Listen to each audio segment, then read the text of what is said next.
Jailed Ethiopian opposition leader Merera Gudina has been freed after more than a year in detention.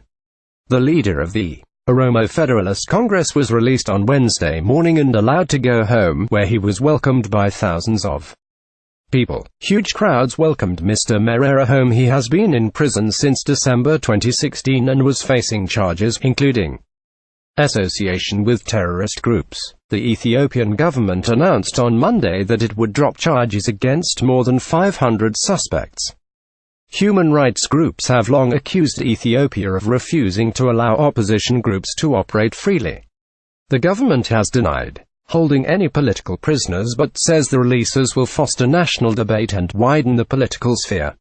Those being freed will first undergo 2 days of rehabilitation training, the government says. At the beginning of January, Prime Minister Haile Mariam Desalegn announced the government would close Makalawi, a detention facility in the capital, Addis Ababa, allegedly used as a torture chamber. Why was Mr. Merera arrested?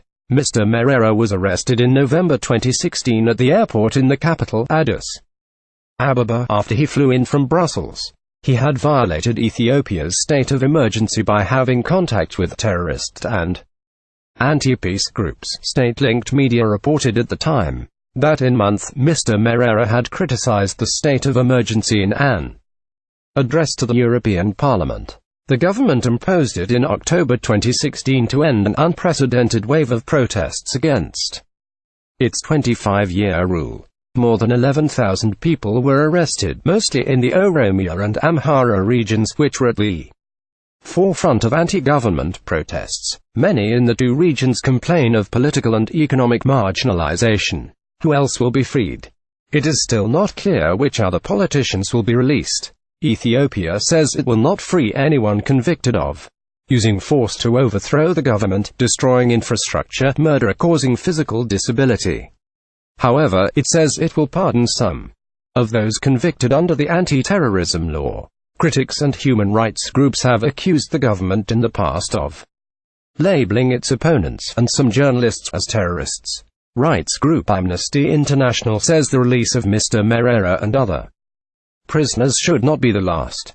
Hundreds of prisoners of conscience continue to languish in jail, accused or prosecuted for legitimate exercise of the freedom of expression or simply for standing up for human rights.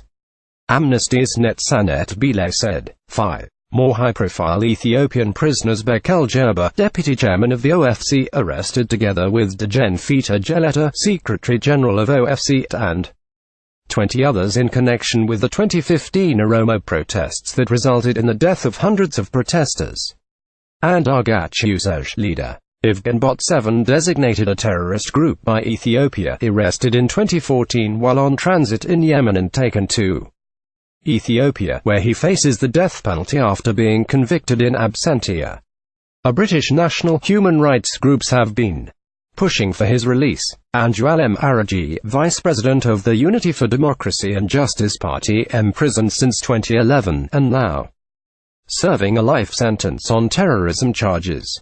Eskinder Nega, journalist and blogger, imprisoned since 2011 after criticizing the use of anti-terror laws to silence the press.